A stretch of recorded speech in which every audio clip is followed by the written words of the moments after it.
Buenos días a todas y todos. La Facultad de Derecho les da la más cordial bienvenida al segundo día de nuestro seminario Inteligencia Artificial, Ética y Derecho, con el tema Autodeterminación Informativa. Daremos paso a nuestro primer ponente, el doctor Julio César Bonilla Gutiérrez, del cual me permito leer una breve semblanza curricular. Es doctor en Derecho con mención honorífica por la División de Estudios de Posgrado de la Facultad de Derecho de la UNAM. Realizó una estancia postdoctoral en la Universidad de Salamanca y es miembro del Sistema Nacional de Investigadores.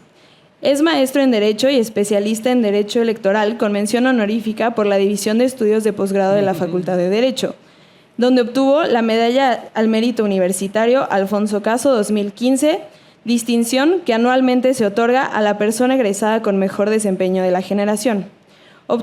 Obtuvo el título de Máster en Protección Constitucional y en Sistema Interamericano de los Derechos Fundamentales Dr. Jorge Carpizo 2015 por el Instituto de Investigaciones Jurídicas de la UNAM y del Instituto de Derecho Parlamentario de la Universidad Complutense de Madrid, y ha realizado diversos cursos, entre los que destaca el curso de Protección de Datos Personales en la Facultad de Derecho de la Universidad Complutense de Madrid. Es profesor en la División de Estudios de Posgrado de la Facultad de Derecho de la UNAM, docente en la Benemérita Universidad de Oaxaca y en la Universidad Virtual del Estado de Guanajuato. Es oficial de cumplimiento en inteligencia artificial, certificado por la WhiteBX Project. Actualmente es comisionado ciudadano del InfoCMX y coordinador del Grupo de Transparencia Judicial de la RTA. Por favor, recibámoslo con un fuerte aplauso. Muchas gracias y bienvenidas y bienvenidos a la continuación de este seminario interdisciplinario en nuestra querida Facultad de Derecho de esta máxima casa de estudios. Para mí es un verdadero honor estar en mi casa, en esta facultad, en esta gran universidad.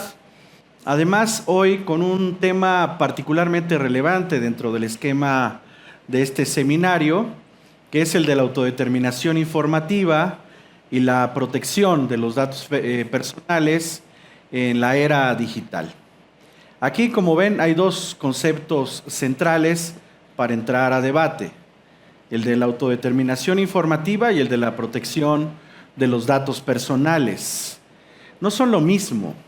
Se han venido utilizando prácticamente de manera sinónima a lo largo de estos últimos tiempos, aunque no necesariamente implican el mismo impacto dentro de los modelos de las democracias y de las constituciones del siglo XXI. Ha tenido una diferenciación muy importante a partir de la segunda posguerra. Y es importante señalar esto porque yo les preguntaría, seguramente ustedes, varios de ustedes tienen elementos básicos o fundamentales sobre lo que significan los datos personales. ¿Alguien de aquí sabe qué es un dato personal o qué son los datos personales? ¿Quién puede levantar la mano? A ver si me ayudan para que nos apoyen con sus participaciones. ¿Qué es un dato personal o qué son los datos personales? Aquí y acá. Primero ahí, allá atrás, Mario.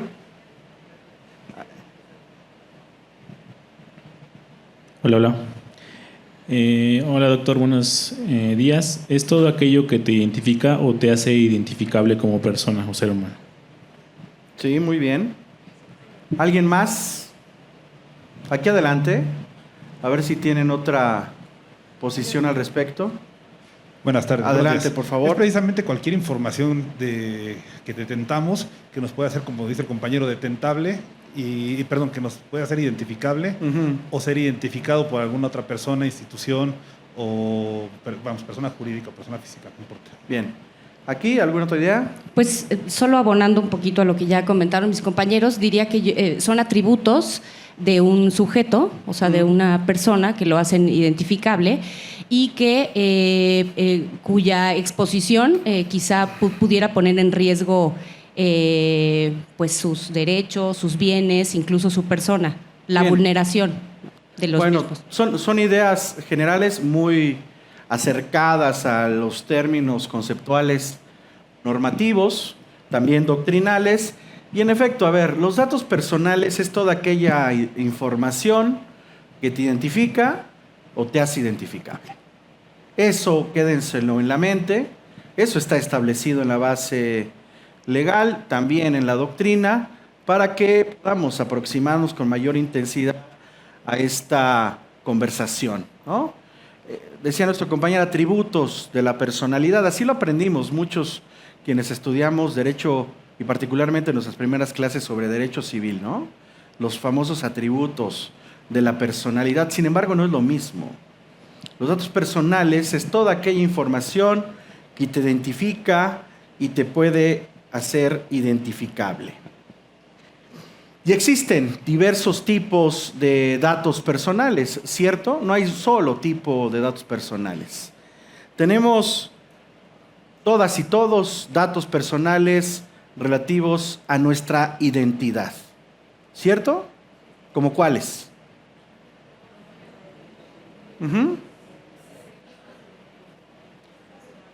Sí.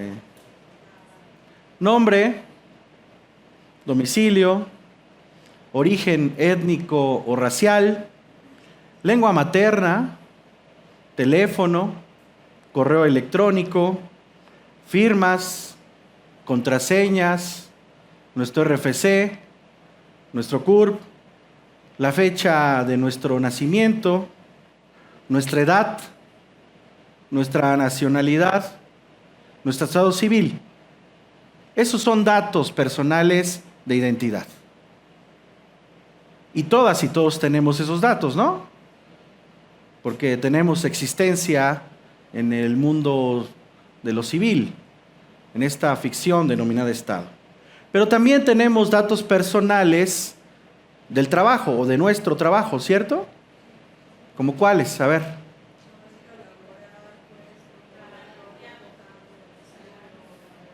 Institución, empresa donde trabajamos, cargo, domicilio de la empresa, correo electrónico de la empresa o del servicio público, teléfono, trabajo, ¿sí? Todos los datos administrativos que tienen de nosotros en recursos humanos, ¿no? Por ahí está la que era nuestra secretaria de administración. Bueno, esos son de su trabajo. Ahora, ¿cuáles son los datos personales de su patrimonio?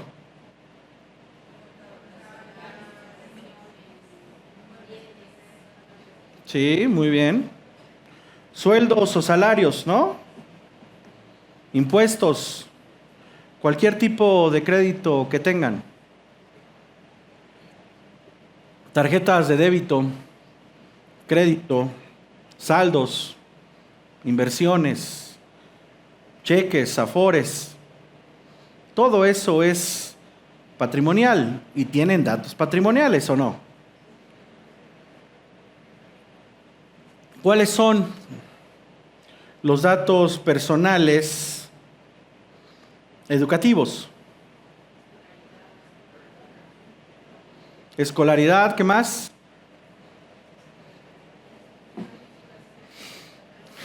Escuelas, calificaciones, títulos, cédulas, certificados, diplomas, ¿no?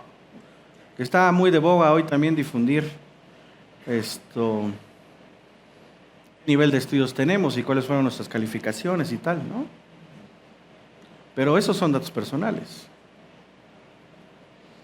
A ver, datos personales de sus ideologías o de su ideología.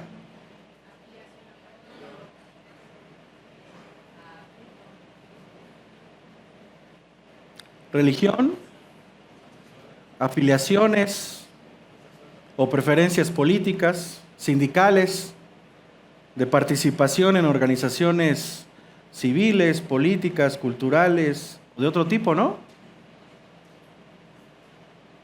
¿Cierto o no? A ver, datos personales y ya entramos a otro subconjunto más interesante en términos de protección, los de su salud. ¿Tienen datos sobre su salud, sí o no? ¿Cuáles son?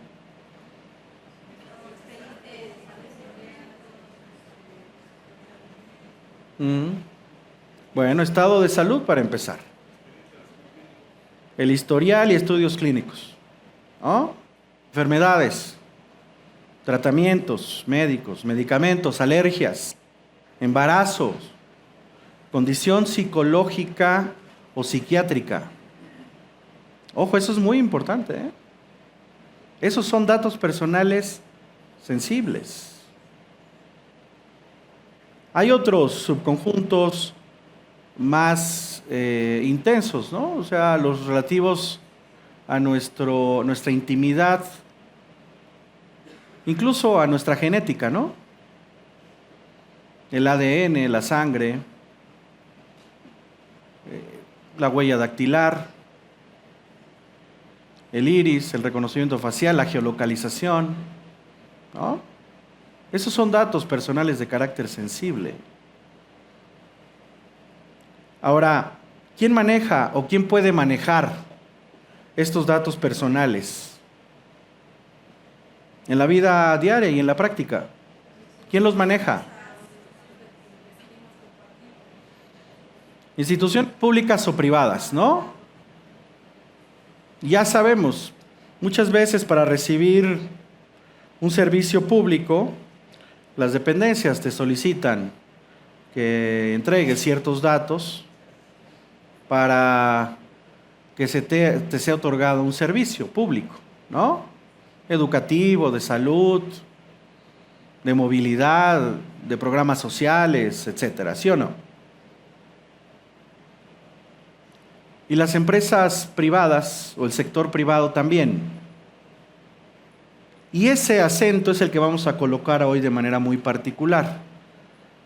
Porque estos datos personales en la era digital, regularmente y con mayor intensidad, son administrados por grandes empresas digitales. Las denominadas Big Tech, que es la fusión de el Big con las tecnologías, ¿no? Es decir, las grandes empresas tecnológicas en el mundo. Microsoft, Amazon, Google, X. ¿Quién más? Google. ¿Quién más? Meta. ¿Quién más? TikTok. ¿No? Todas estas empresas de carácter digital, que son los gigantes, utilizan nuestros datos, pero también las pequeñas empresas digitales, ¿no? Nosotros utilizamos seguramente aplicaciones en nuestros móviles para solicitar comida, tener música, trasladarnos de un lugar a otro y geolocalizarnos, en fin, ¿sí o no?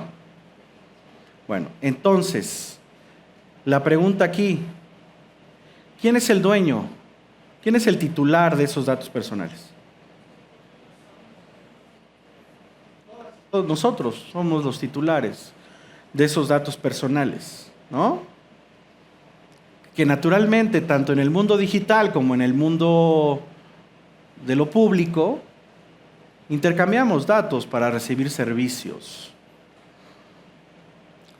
Ahora, esos datos deben estar debidamente protegidos, ¿no? Tiene que tener administración debida. Debemos saber cuál es su finalidad, quién los administra, cuánto tiempo van a estar ahí. ¿Cierto o no? Ahora, el problema es que no necesariamente nos enteramos. ¿O sí? Muchos de ustedes de aquí son de unidades de transparencia de nuestros aliados y aliados por la transparencia. Y saben perfectamente, y muchos de ustedes son responsables directos o indirectos de ese tratamiento.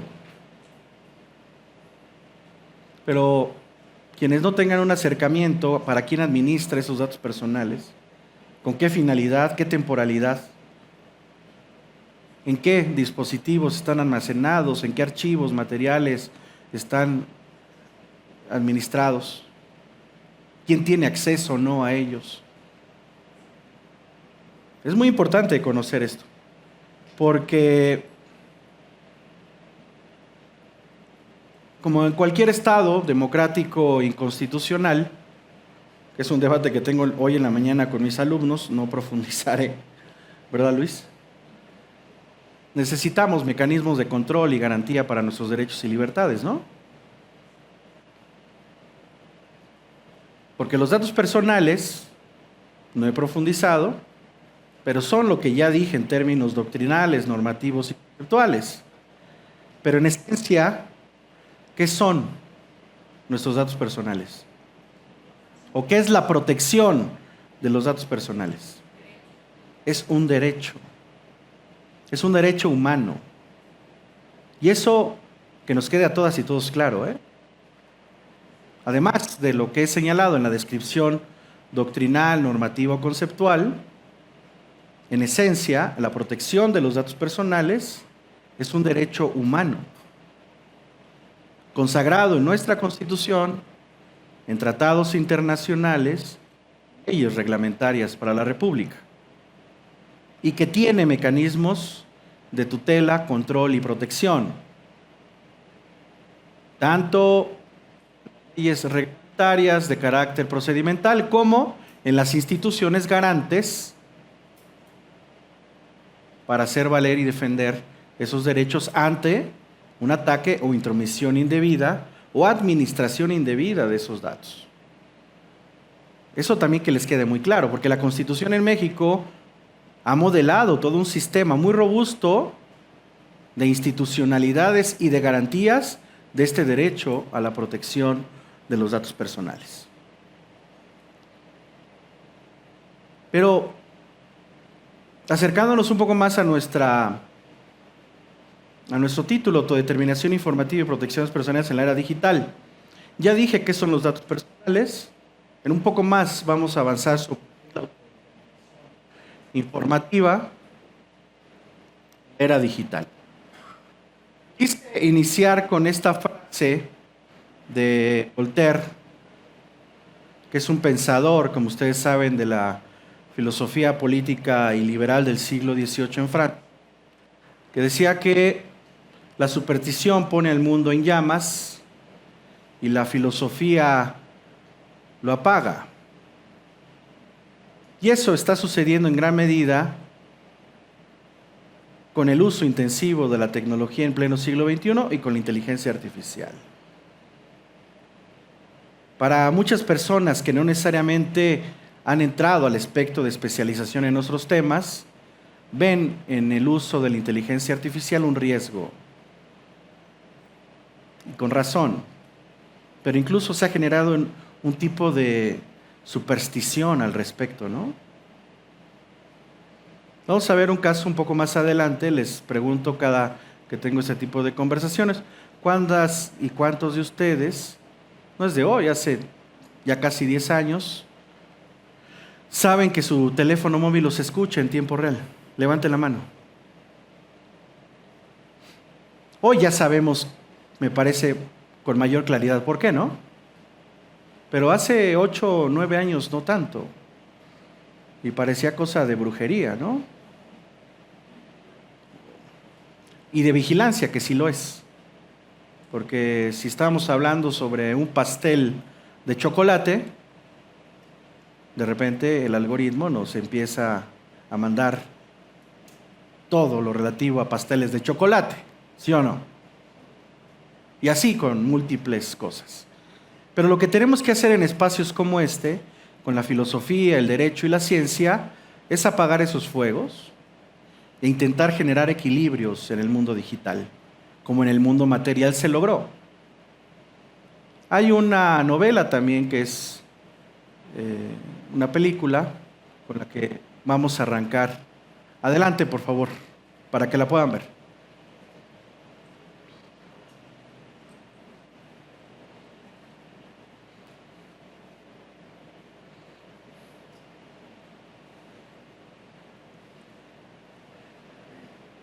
Imagina un mundo donde nada es privado, donde cada conversación, cada pensamiento y cada error quedan registrados para siempre. Un lugar donde la transparencia se celebra como virtud, pero la libertad individual se desvanece.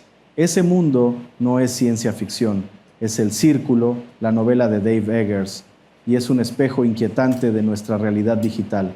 May Holland, la protagonista, entra a trabajar en El Círculo, la empresa tecnológica más poderosa del planeta. El campus es un sueño, atención médica gratuita, arquitectura moderna, fiestas, conciertos, beneficios ilimitados. Todo parece diseñado para hacernos creer que estamos en el lugar perfecto, pero pronto lo perfecto revela su precio. El círculo crea True You, un sistema que unifica la identidad digital en una sola cuenta, redes sociales, historial médico, pagos, correos, todo en un solo perfil. El resultado, el anonimato desaparece. Cada acción, cada compra, cada palabra queda registrada y puede ser rastreada. La promesa es simple: más seguridad, más eficiencia, pero en realidad significa más control y menos libertad. La empresa defiende lemas inquietantes. Los secretos son mentiras, la privacidad es robo, compartirlo todo es un deber moral. Bajo esta ideología, la autodeterminación informativa, el derecho a decidir qué compartimos, desaparece. El sistema premia la exposición constante y castiga el silencio. En esta utopía, no ser visto es no existir. Mae empieza fascinada por los beneficios del círculo, pero poco a poco se convierte en un engranaje más. Su vida privada, sus decisiones y hasta sus emociones son absorbidas por el sistema. Lo que comenzó como un empleo soñado se transforma en una prisión sin barrotes, donde cada gesto es monitoreado y nada puede olvidarse. El libro muestra los siguientes dilemas éticos. ¿Es legítimo registrar todos los momentos de la vida pública y privada? ¿Qué se pierde cuando nada puede olvidarse? ¿Podemos ser libres si siempre estamos siendo observados? Estas preguntas atraviesan no solo la novela, sino los debates actuales sobre datos personales, privacidad, consentimiento digital y vigilancia masiva. El círculo no es solo ficción, es una advertencia. En un mundo donde las tecnologías prometen conectar y proteger, también pueden construir un panóptico digital donde la intimidad deja de existir. Para el derecho, el desafío es enorme: proteger la libertad humana en tiempos donde las redes sociales lo saben todo, porque cuando todo se registra, nada puede olvidarse. ¿Qué queda del ser humano libre? La autodeterminación informativa no es un lujo, es un derecho fundamental. A ver, pues varias conclusiones sobre este video, varias ideas que seguramente hoy no nos dará tiempo a resolver todas, pero llevémonos en la mente. ¿Podemos ser libres en un estado de vigilancia digital?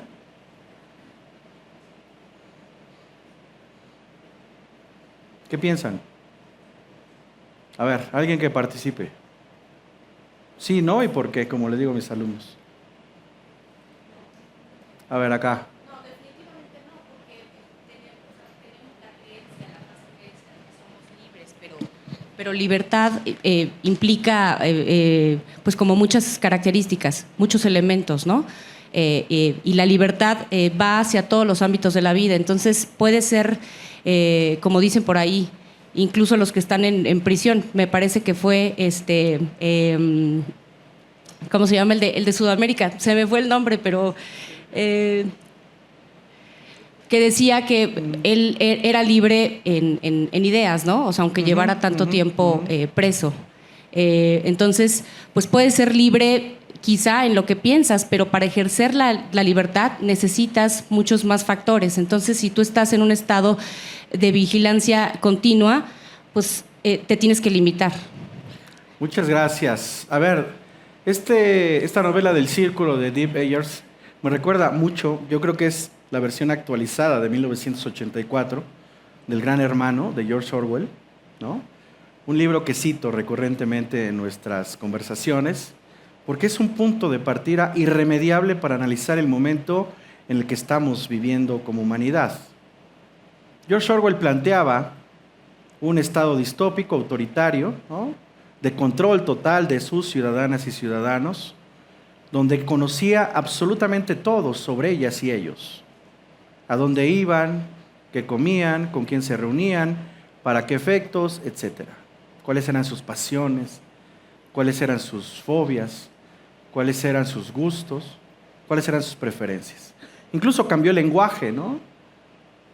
Rearmó la estructura del lenguaje y de la propia historia, lo que es el círculo, en términos de que quien está en contra de la apertura de sus datos está errado, ¿no? Hoy vivimos en un estado, de acuerdo a los surcoreanos, en un capitalismo de vigilancia. ¿Y a qué se refieren los surcoreanos con esto? Ese aparato, el que tienen todos ustedes en sus manos, que por alguna razón se sigue denominando teléfono móvil, aunque en realidad es una máquina que nos conecta con el mundo y que tiene lo mejor de la tecnología al servicio nuestro aquí, ¿no? Sin más, yo anoche instalé la actualización de ChatGPT en su versión 5, ya instalé NanoBanana, y estoy dudoso de Grok porque ChatGPT 5 está a la vanguardia. Pero en fin, este aparato nos conoce mejor que la persona más cercana a nosotros, ¿sí o no? Incluso me atrevería a decir que a nosotros mismos. Nos conoce mejor que nosotros mismos. Y me refiero a que nos recuerda cosas que ya hemos olvidado, ¿no? Y además tiene el descaro de decírtelo. Hoy, hace 5 años, estuviste con tal persona en tal lugar comiendo esta cosa e hiciste este recorrido. ¿Sí o no? Y en este momento sabe qué está haciendo usted, cada uno de ustedes. Y si tienen una agenda digital, sabe qué van a hacer dentro de 15 días, 9 días, 20 días, 2 años, ¿no? ¿Qué tienen ustedes en este aparato digital, en esta máquina? Lo voy a preguntar de manera diferente. ¿Qué sucede cuando lo pierden?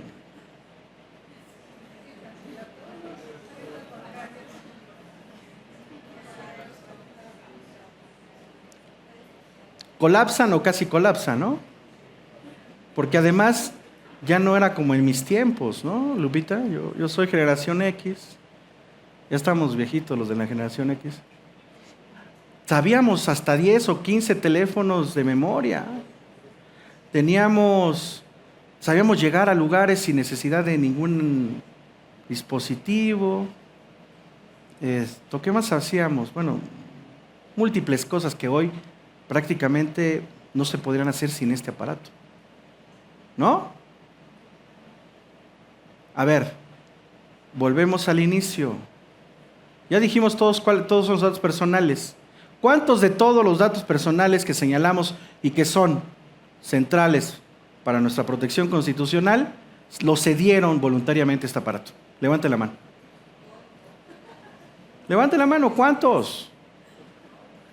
Es más, lo peor, o sea, los sensibles, por los que cualquiera haría una revolución en una sociedad frente al Estado, ¿no? Ya están sucediendo eso con el CUB digital actualmente, un debate al que le vamos a entrar seguramente, ¿no? El Estado quiere nuestros datos personales para vigilarnos. Bueno, a ver, reflexionemos en serio. Este aparato tiene todo eso y más. ¿Cuántos de ustedes acceden a su teléfono móvil con la huella dactilar? Con el reconocimiento facial. ¿Cuántos usan la voz para comunicarse con ese aparato? ¿Cuántos utilizan la geolocalización con ese aparato? Y la pregunta es, ¿leyeron los avisos de privacidad? ¿Saben quién los administra? ¿Con qué finalidades? ¿Durante cuánto tiempo? ¿Cuáles son sus mecanismos de protección? Y estamos en la máxima casa de estudios y en la Facultad de Derecho, y lo digo con toda responsabilidad. ¿Por qué le exigimos tanto al Estado, y con razón, y no a las empresas digitales para el tratamiento de nuestros datos? ¿Alguien me puede decir? ¿Qué diferencia hay? Hay muchas, por supuesto. A ver. ¿Tu nombre? A ver el micrófono, por favor.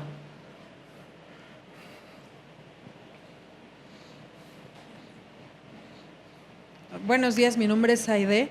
Desafortunadamente, todos los servicios que contratamos con privados requieren un contrato de adhesión, entonces no tenemos opción. ¿Quieres el servicio? Tienes forzosamente que proporcionar los datos.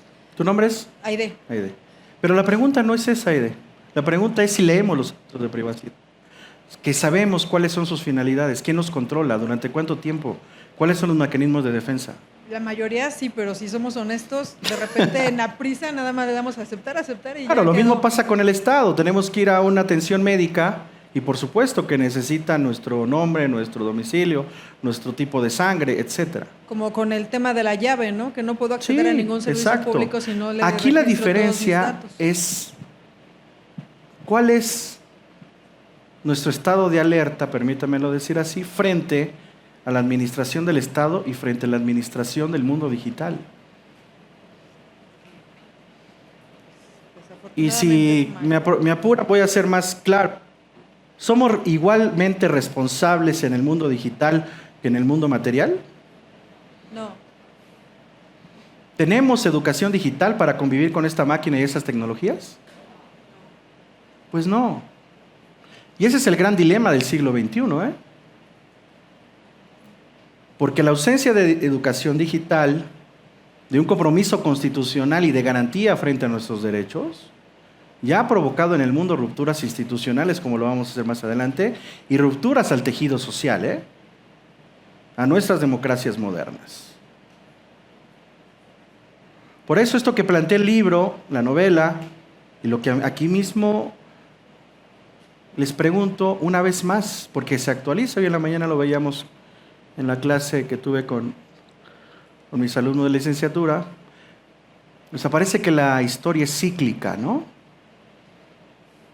Cuando Thomas Hobbes pensó en el contractualismo, lo pensó como un modelo de unidad y poder frente a la anarquía y el desorden. Y necesitábamos un soberano absoluto que nos controlara para generar seguridad y orden. Ya, John Locke y los pensadores liberales de Francia dijeron, no necesitamos un soberano absoluto, necesitamos un gobierno civil que proteja nuestras libertades y derechos fundamentales, pero sí bajo el principio del contractualismo. El dilema aquí se vuelve a presentar: seguridad o libertad en la red digital. ¿Qué queremos? ¿Y se puede tener seguridad y libertad al mismo tiempo? Es un ideal, ¿no? Es igual que el ideal de la democracia constitucional, pero es un ideal. Vamos a ver qué ha dicho el Tribunal Alemán al respecto. Adelante, por favor. El Tribunal Federal Constitucional Alemán, en 1983, ojo, después del colapso de la Segunda Guerra y la creación de un nuevo constitucionalismo a nivel internacional, señala que la autodeterminación individual presupone, también bajo las condiciones de la moderna tecnología para el procesamiento de información, que a las y los individuos se les dé libertad para decidir qué actividades emprender y cuáles omitir, incluyendo la posibilidad de comportarse efectivamente de conformidad con esa decisión. Quien no pueda estimar con suficiente seguridad qué informaciones sobreconocidas en determinadas esferas de su medio social, y quien no pueda de algún modo valorar el conocimiento previo que los posibles interlocutores tienen de uno mismo, puede verse restringido esencialmente en su libertad para planear o decidir con base en su propia autodeterminación. Un ordenamiento social y un orden legal en el que los ciudadanos no pudieran conocer quiénes, cuándo y en qué circunstancias saben qué es sobre ellos, serían incompatibles con el derecho a la autodeterminación informativa. Eso es la autodeterminación informativa, es decir, la protección de nuestros datos personales en el entorno digital. Y vaya que lo anunciaba el Tribunal Constitucional Alemán desde 1983. Un punto de inflexión para el mundo con la creación de las nuevas tecnologías de la comunicación y la información. Naturalmente, se situaron en la jurisprudencia alemana visualizando el presente y el futuro del desarrollo tecnológico. Eso es la autodeterminación informativa. Entonces sí está estrechamente vinculada con la protección de los datos personales, pero no es lo mismo. aunque se relacionan íntimamente. Y ambos conceptos se relacionan también de manera íntima con el de la privacidad, con el de la autonomía personal y con ello con la dignidad de las personas. Sin más.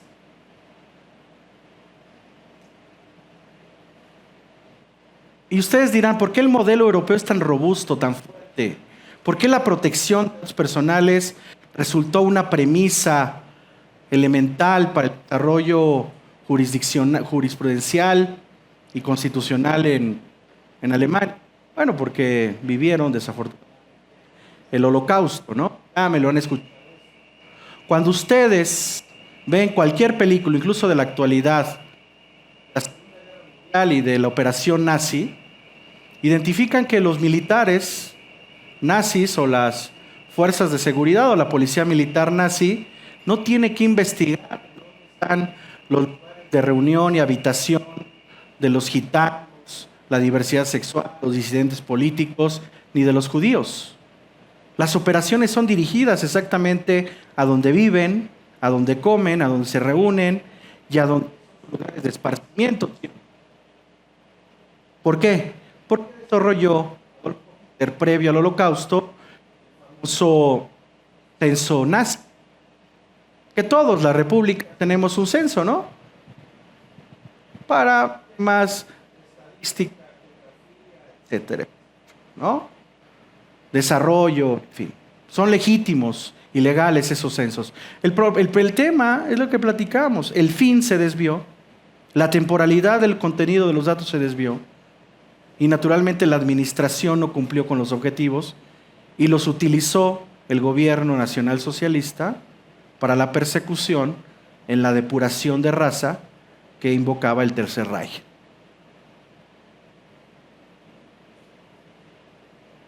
Por eso vamos a ver un poco más adelante que la historia es cíclica. Si no tan devastadora, ojalá no suceda una vez más, que ya está sucediendo algo similar en Medio Oriente, pero bueno, es otro tema. Ha sucedido con la actualización y atentado directo contra nuestros datos personales y lo vamos a ver. Adelante, por favor. Y esto ha tenido un impacto directo en el constitucionalismo mexicano, en las reglas del constitucionalismo mexicano y en las instituciones en México. Pero como siempre les he dicho, llegamos tarde a esta fiesta constitucional de protección al derecho de protección de datos personales. Adelante. Se reforma la Constitución en su artículo 16 hasta el año 2009. O sea, si hacemos cuentas, llevamos 16 años.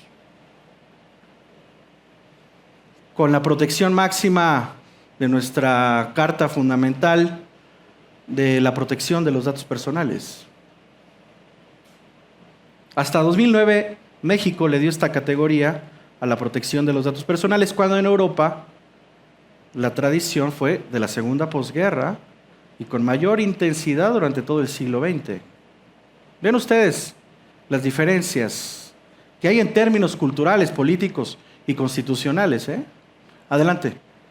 Y por supuesto, inicialmente se había reglamentado algo, no reglamentado, sino dispuesto algo en la reforma de 2002, en el artículo 6 de la Constitución, donde se agrega un apartado sobre la protección de los datos personales. Pero es hasta 2009 donde se reforma el artículo 16. Adelante. Y luego se crean las leyes, ¿no? Estamos en la Casa del Derecho, aquí la Constitución necesita de leyes reglamentarias o secundarias para materializar su eficiencia y se crea la Ley General de Protección de Datos Personales en posesión de sujetos obligados. ¿Y quiénes son los sujetos obligados? Cualquier autoridad, ¿no?, del Poder Ejecutivo, Legislativo, Judicial, órganos públicos, fideicomisos, partidos políticos, sindicatos, es más, cualquier persona física o moral que ejerza actos de autoridad. ¿De acuerdo? Ya vamos a hablar de los derechos ARCO, pero enseguida. Adelante. Y también tenemos una ley de protección de datos personales en posesión de particulares. Porque como ya vimos, no solamente está el apartado público, sino el apartado privado. regula a las personas físicas o morales de carácter privado que llegan al cabo el tratamiento de datos personales. Escuelas, farmacias, laboratorios, empresas, hospitales, bancos y las Big Tech, por supuesto, y fundamentalmente, ¿no? Y en México hay millones de empresas, o de unidades económicas que tratan diariamente datos personales. Ustedes imagínense cuántas escuelas privadas hay en México, de todo tipo. ¿Cuántas farmacias, cuántos laboratorios, empresas, hospitales, bancos tenemos en México?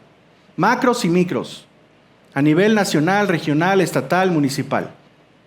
Son millones, Son millones de unidades económicas o de empresas. Y si eso le sumas a las Big Tech, bueno, ya sabemos a qué nos estamos enfrentando, ¿no? Siguiente, por favor.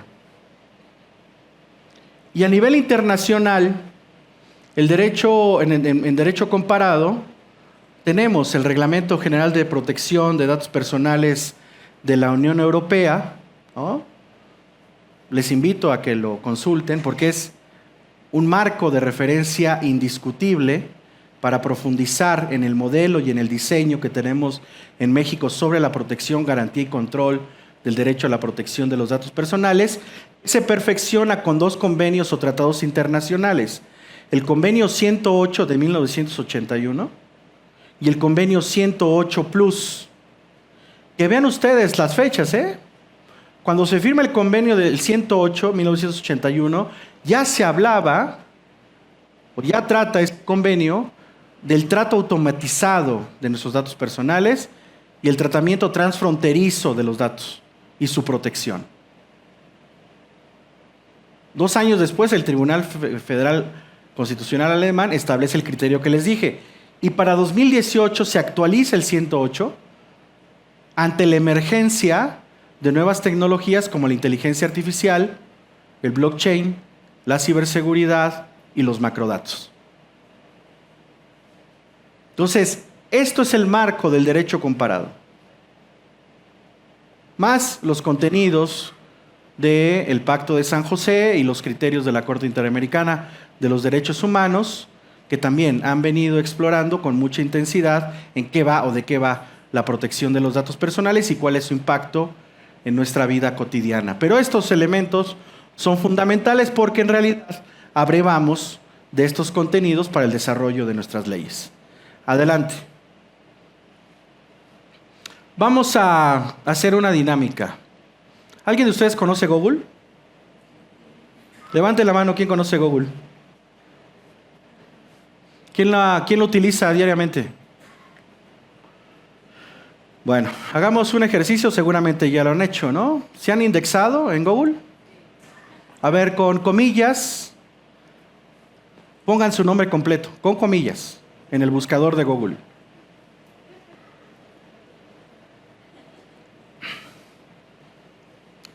Entre comillas, pongan su nombre completo, por favor, en el buscador de Google.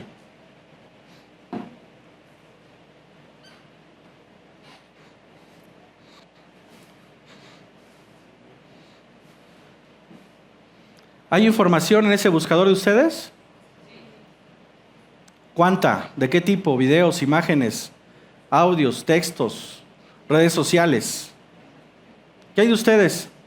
A ver, ¿quién quiere compartir? ¿Qué hay de ustedes en Google? A ver. Pensé que no había fotos, pero sí hay fotos.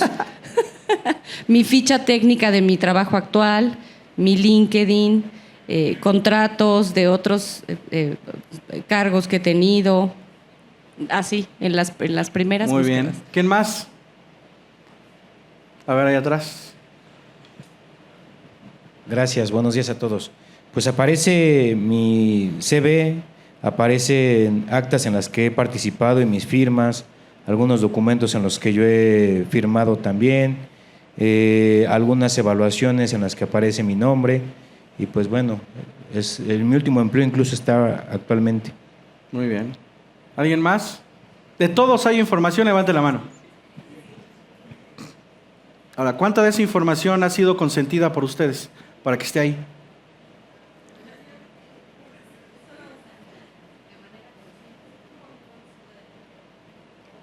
¿Cuántos consintieron que esa información estuviera ahí de ustedes? Acá. Directa o Alguna que no indirectamente. hemos consentido, pero al ser servidores públicos, el ejercer un recurso público por ser asignado, pues, se tiene que transparentar.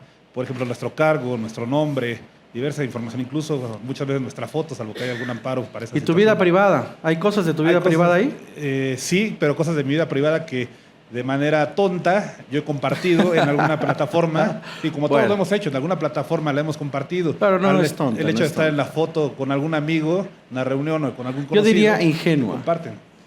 Pues no ingenua, o sea, tonta, porque realmente lo sabemos. En su momento, todos, ay, sí, no pasa nada. Y pasa el tiempo, pasan los años y queremos, ay, ¿para qué la subí? ¿O para qué dejé que la subieran? ¿Para qué suben esa foto? O sea, no sé, yo al menos cuido mucho, jamás me verán con un vasito en una foto, por ejemplo, ¿no? O con un cigarro, por ejemplo. Pero hay gente que no tiene ese cuidado, esa atención, y esas fotitos más adelante se las pueden sacar para cualquier otra situación, incluso cuando tienen aspiraciones políticas. Bien. Bueno, la pregunta quizá cambie, la respuesta cambie, pero la pregunta es la misma que le hago a mis alumnos y a foros como este. ¿Les sorprende que hay información de ustedes ahí? Hace 5 años sorprendía muchísimo, ya no.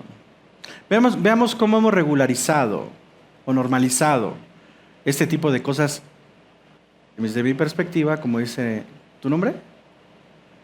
Juan Antonio, de manera indebida. ¿Qué tanto queremos que se exponga de nosotros en la red digital o qué no? Y vamos al siguiente apartado, que es justamente los mecanismos de control y defensa. En México, hay que decirlo con toda claridad, tenemos los famosos derechos ARCO, que son derechos además de base constitucional, son de base constitucional. Acceso, notificación, cancelación, oposición. Cualquiera de ustedes está con lo que está haciendo el servicio público o una empresa privada, sus datos, o ha identificado que está haciendo un uso indebido de los mismos, puede ejercer estos derechos. Pero, por ejemplo, preguntarle a Meta cuánta información mía tienen y de qué tipo. O preguntarle a la Secretaría de Pueblos y Barrios Originarios, de Seguridad Ciudadana, que me digan cuánta información mía tienen en sus bases de datos. Y tanto la Secretaría como Meta tienen la obligación de decirles, Eso se llama acceso.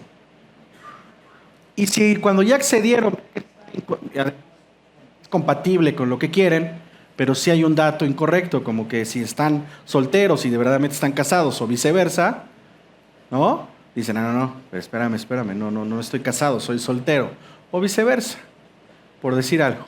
Eso es rectificación. Pero en México hay un elemento, derecho superior incluso que el derecho al olvido europeo, que tiene una capacidad institucional y constitucional más fuerte, que es el derecho a la cancelación. Si definitivamente no queremos que siga esa información siendo administrada por el servicio público privado, aunque hayamos otorgado nuestro consentimiento, y eso es muy importante, si decidimos que se cancele el tratamiento de esos datos en esa empresa o en esa secretaría, se debe cancelar.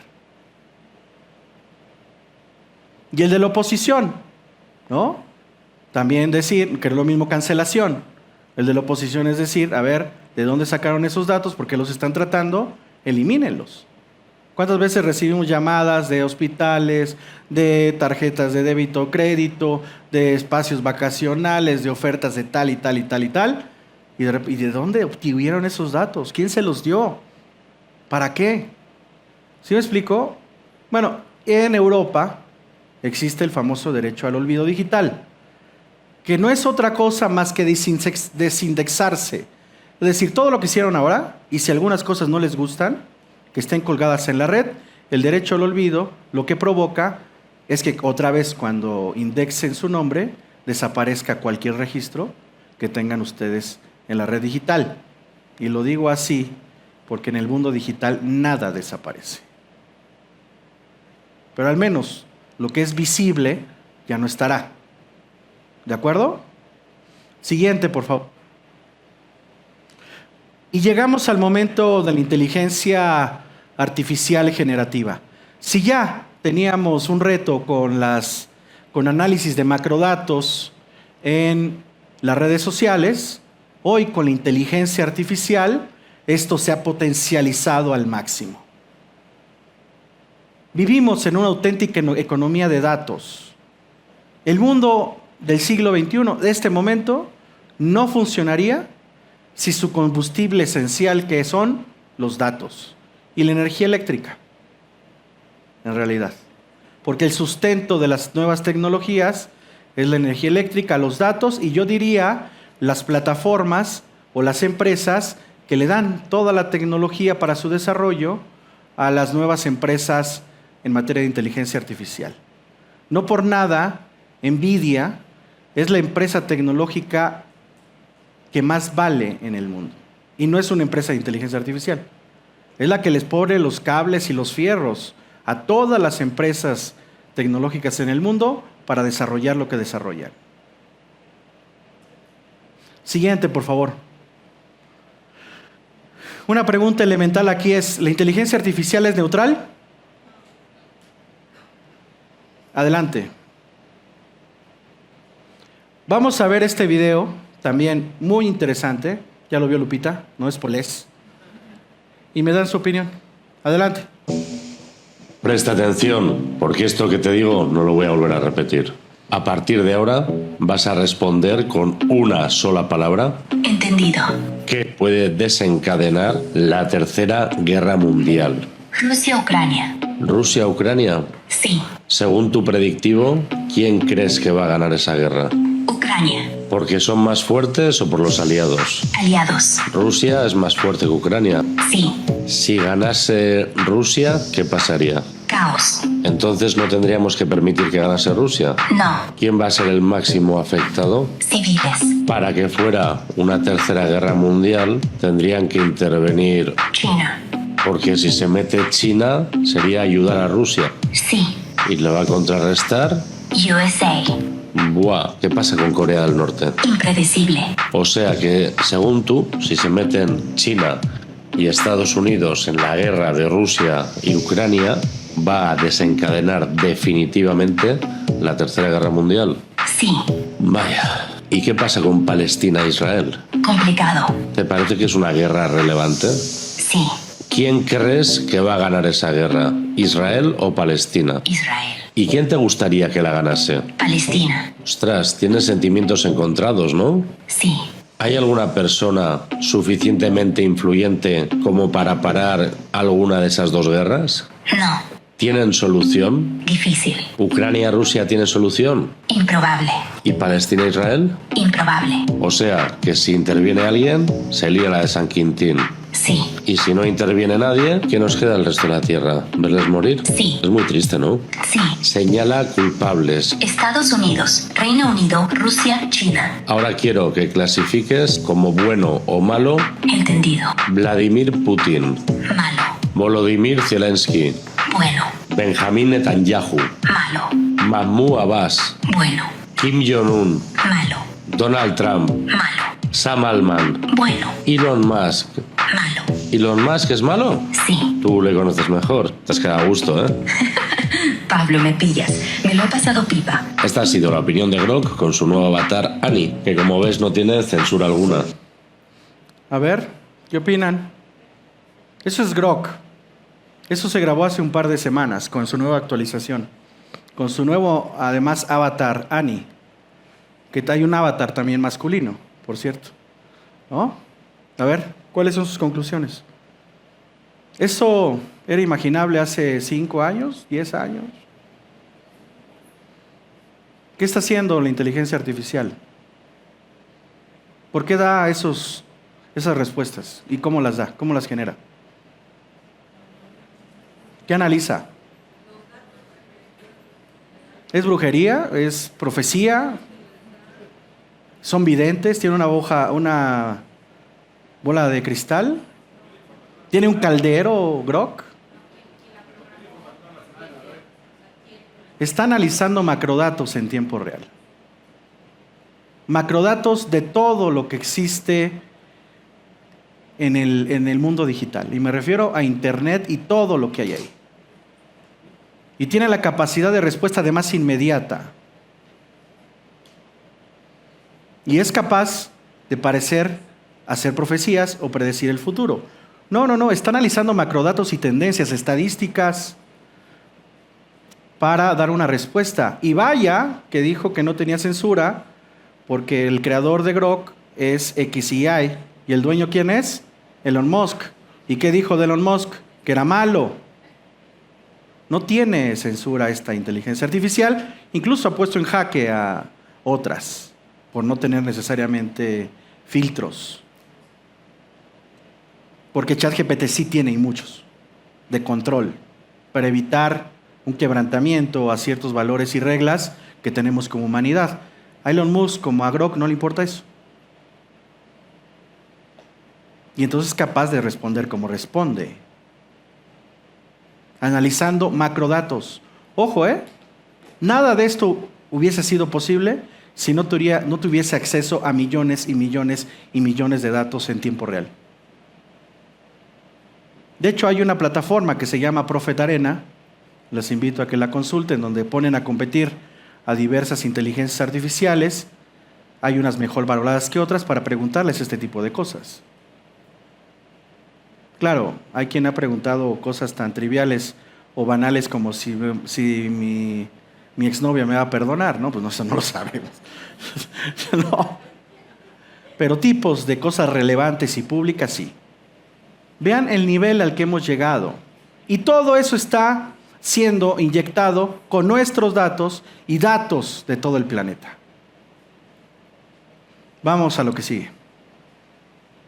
Por eso vivimos en una economía de datos. Sigamos.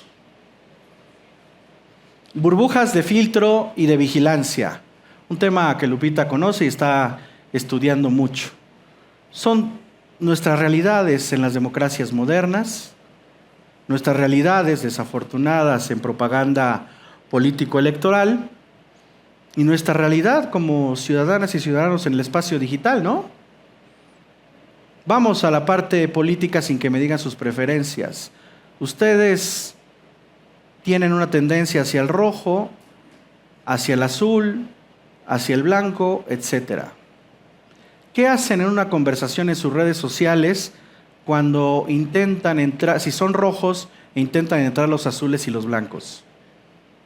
Los bloquean. No les permiten acceso, ¿sí o no? Hasta les caen mal, ¿no? Y no los toleran. O viceversa, si son blancos y azules, y vienen los rojos. ¿Sí o no? Eso en términos globales es la burbuja digital, La segmentación de la sociedad en las redes digitales. Y es muy peligroso porque esa segmentación evita la apertura intelectual, política, ideológica, el debate, el diálogo, como está sucediendo en un espacio universitario como este. En este espacio todas y todos tenemos creencias, ideologías y preferencias diferentes. Pero estamos sentados unos frente a otros, nos toleramos, dialogamos, conversamos e intentamos llegar a un arreglo. De hecho, ese es el fin último de cualquier universidad en el planeta, ¿no? ¿Qué significa la universidad? La universalidad de las ideas. Aquí caben todos, sin censura, sin restricciones. El mundo digital ya se convirtió en segmentos de nuestras sociedades. No solamente en lo político, sino en lo cultural, en lo artístico, en lo ambiental. No permitimos que a nuestra red digital entren personas ajenas a lo que queremos, a lo que sentimos, a nuestras preferencias, a nuestra idiosincrasia y a nuestras pasiones. Y eso se vuelve en una caja de resonancia, en un tipo de caverna, donde simplemente escuchamos lo que queremos escuchar y replicamos lo que queremos replicar, sin tener apertura. Y eso ha provocado muchas rupturas a nivel internacional. Sigamos. Afectaciones a la democracia. Un caso emblemático, paradigmático, ha sido el de Cambridge Analytica. ¿Cuántos de ustedes lo conocieron? Levante la mano. ¿Alguien de ustedes sabe qué es el caso de Cambridge Analytica? Bueno, pues es la alianza de una empresa inglesa con Facebook en ese momento para hacer un perfilamiento masivo de ciudadanas y ciudadanos estadounidenses, de aproximadamente 87 millones de ciudadanas y ciudadanos estadounidenses en la elección de 2016 en Estados Unidos de Norteamérica. ¿Se acuerdan que por aquella época estaba muy de moda que en Facebook se hicieran ciertos juegos o test de personalidad o de viejito a joven y cómo me vería en tanto tiempo y tal, ¿no? Este tipo de juegos. Bueno, había un test de personalidad que resolvieron, llenaron o realizaron 87 millones de norteamericanos a través de Facebook. ¿Saben qué hizo Facebook y Cambridge Analytica? Analizó todos y cada uno de los datos y microdatos de ese perfilamiento para generar una campaña deliberadamente abierta en contra de Hillary Clinton y a favor de Donald Trump. Y además no fue una campaña tradicional o no fue propaganda como la conocíamos en el siglo XX a través de la televisión, el radio, la prensa, sino era una campaña, un perfilamiento justamente uno a uno. Esos 87 millones de norteamericanas y norteamericanos uno a uno, a través de ese test de personalidad, recibían propaganda a favor de Donald Trump que exaltara sus preferencias, gustos, ideología y contraviniera a la campaña de Hillary Clinton. Uno a uno. Fue la primera vez que ganó Donald Trump las elecciones en Estados Unidos de Norteamérica y ya sabemos qué pasó y qué está sucediendo en el mundo con eso. Por eso esto del círculo y de 1984 no es ficción, ¿eh? Es la manipulación total de las sociedades a través de la administración indebida de datos personales y de datos en general. Y ese no fue el único caso. No tengo tiempo para más, pero es el más importante quizá, que marcó un punto de inflexión para toda la historia de la humanidad en esta materia. Porque lo que hizo en realidad Cambridge Analytica fue justamente acceder a 87 millones de usuarios.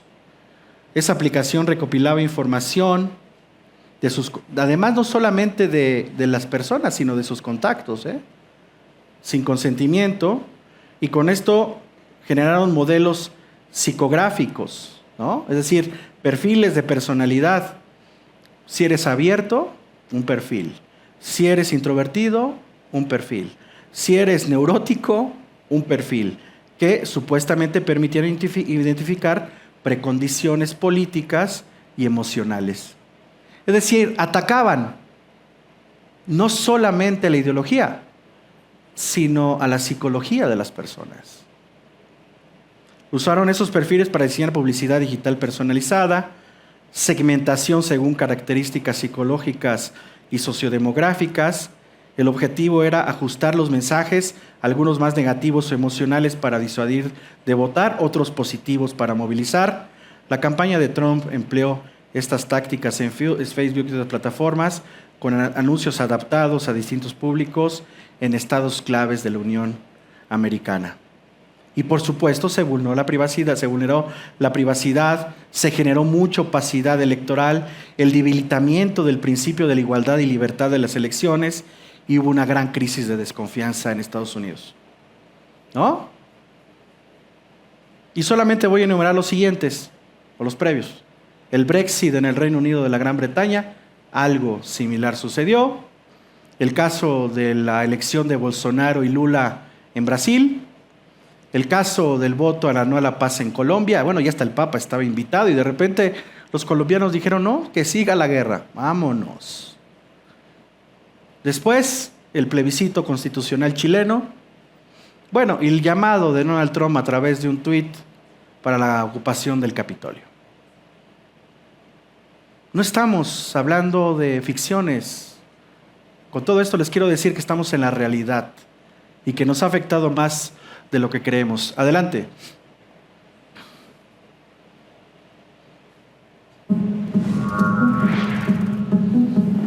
Who has seen an advertisement that has convinced you that your microphone is listening to your conversations?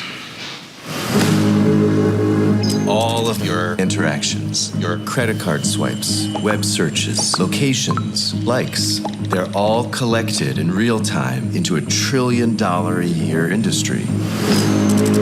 The real game changer was Cambridge Analytica. They'd worked for the Trump campaign and for the Brexit campaign. They started using information warfare. Cambridge Analytica claimed to have 5,000 data points on every American voter. I started tracking down all these Cambridge Analytica ex-employees. Someone else that you should be calling to the committee is Brittany Kaiser.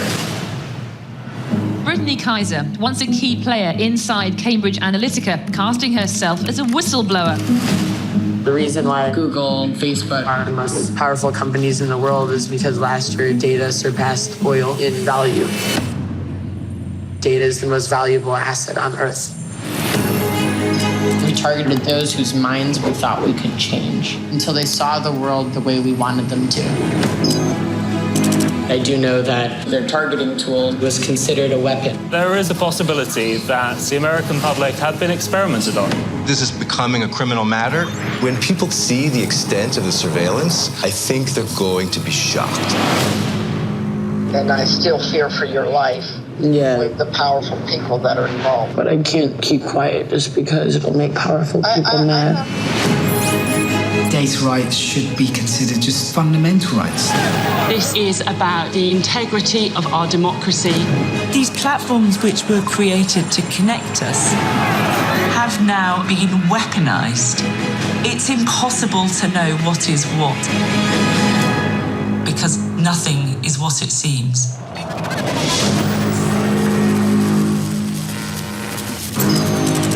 Véanla, por favor, nada es privado. Y con esto estamos cerrando ya casi. Los datos son el activo más importante del planeta. Y como vieron, llegan a tener valores superiores al petróleo cuando suceden elecciones tan importantes como en Estados Unidos de Norteamérica. Adelante. Nosotros como Info Ciudad de México, y eso lo dejaré aquí para su conocimiento, aunque ya lo saben, presentamos ya 2 iniciativas de ley oficialmente ante el Congreso de la Ciudad de México, una en materia de inteligencia artificial, otra en materia de ciberseguridad, cuando en el servicio público de la ciudad se administren datos personales y se utilicen estas tecnologías. ¿De acuerdo? Adelante. Adelante. Y finalmente vamos con esto a propósito de Prophet Arena, lo que vimos de Grok y las predicciones del futuro a base de la inteligencia artificial. Adelante, por favor. ¿No vamos a poner el video de Westworld? Bueno, regresemos eso. Les recomiendo mucho esta serie de Westworld, donde trata sobre esto que está haciendo hoy la inteligencia artificial, sobre cómo se llena o inyecta de datos y datos personales y es capaz de, a través de la analítica de datos, generar estadísticas para identificar el resultado sobre un acontecimiento o no a nivel internacional. En fin, ha sido un verdadero honor estar con ustedes y excelente día. Muchas gracias.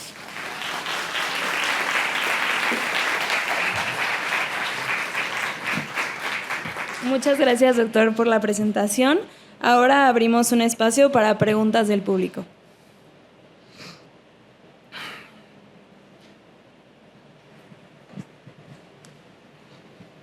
Gracias, doctor. Buen día. Ante la economía de datos que usted bien nos señala, ¿qué tipo de regulación debe adoptar el Estado mexicano para proteger la información de la población? Pues como lo señala la regulación ya existe a nivel constitucional y reglamentario. Yo más bien diría que tenemos que intensificar como ciudadanas y ciudadanos cada vez más digitales una educación más cercana a estas nuevas realidades. Cuáles son sus potenciales, cuáles son sus beneficios, que sin duda los tiene, pero también cuáles son sus riesgos, cuáles son los mecanismos de protección y defensa que tenemos y también hacerlos valer, poner los derechos en acción. Gracias. Doctor, buenos días. Usted que se ha involucrado también en temas de, por ejemplo, el apagón tecnológico, ¿ve cercana una guerra cibernética? Muchas gracias. Qué bueno que me recordaste eso, porque dejé de hacer un último ejercicio. Nora, qué bueno. Porque eso justamente se lo pregunté a ChatGPT antes de estar con ustedes. A ver, denme un segundo. Hola, ¿cómo estás? Buenas tardes. Hola, Julio César. Muy buenas tardes. Aquí estoy, ahora sí afinando el acento chilango para que nos sintamos... Claro, así que aquí me tienes... No hay buena. Perfecto. Bien, oye, parece que no hay muy buena red, pero como sea, estoy en una conferencia con universitarias y universitarios y me están preguntando sobre cuál es la proximidad del día Q, cuáles serían sus efectos a nivel planetario y qué riesgos fundamentalmente implica ese día Q.